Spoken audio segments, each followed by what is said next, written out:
with a little bit more about you. So tell us who you are and where you're from. Well, my name is Paul Fontana, and I'm from Cohutta, Georgia. I've lived up in Cohutta in the same house with my studios for almost 40 years. And I retired from school teaching in 2000. I took up painting to entertain myself, and here I am. Well, great. Well, we're glad you're here. Tell us about the medium that you use and what drew you to that process. Okay.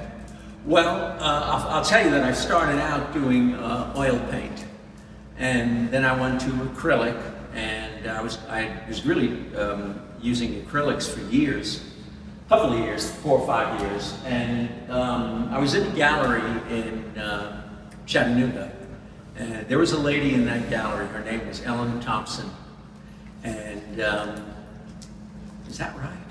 Ellen Thompson, I think that's right. She did encaustics, which are beeswax and oil paint, and I loved her work. I saw a workshop in Atlanta years later again, and thought, well, I'm gonna see what that's about. And I took it, I loved it, and I almost couldn't wait till I got home to start painting. And so that is the medium. It's called encaustic, E-N-C-A-U-S-T-I-C. You melt the beeswax, you color, you put the oil paint in it. And in case you're wondering, I'm getting pulled around by a dog. Yes, our special guest.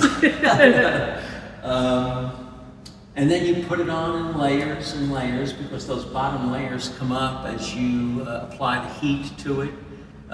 It pretty much, except in this weather, it pretty much solidifies as soon as you get it down. And then you work it with a heat gun or a blowtorch. I've gotten to where I use the blowtorch almost exclusively, and that's how I did this. And I still work at acrylics, but this is my love right now. That's awesome. It's beautiful. Thank you. Well, tell us, in this crazy past few months that we've had in the time of COVID, how has it been for you as an artist during this time? Has it helped your creative process? Has it hindered it? Has it really changed it at all? What's that been like for you?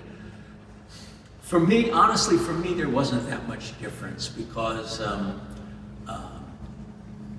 first of all, I'm home. I have a lot of space around me where I live.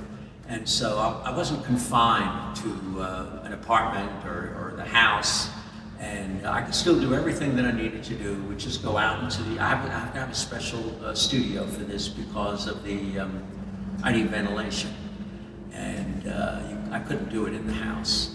But so I still work out there, and I do everything else that I do. So for me, there wasn't a lot of difference.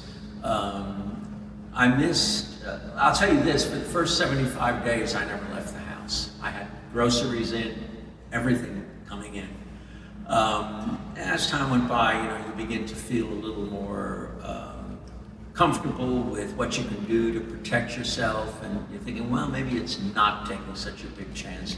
But I only go out to, really, if I need something. I'm not out visiting, and I haven't had anybody in the house in all this time. But my creative process, it is so up and down that who knows if this has affected it or not. This has all affected me in other ways, not being able to see people, and just the same thing day in, day out. But I don't think that it's really changed the way I paint. Well, that's good. That's really good. Well, we're excited to have you back at Festival with us, and thank you for taking the time to talk to us. Thank you.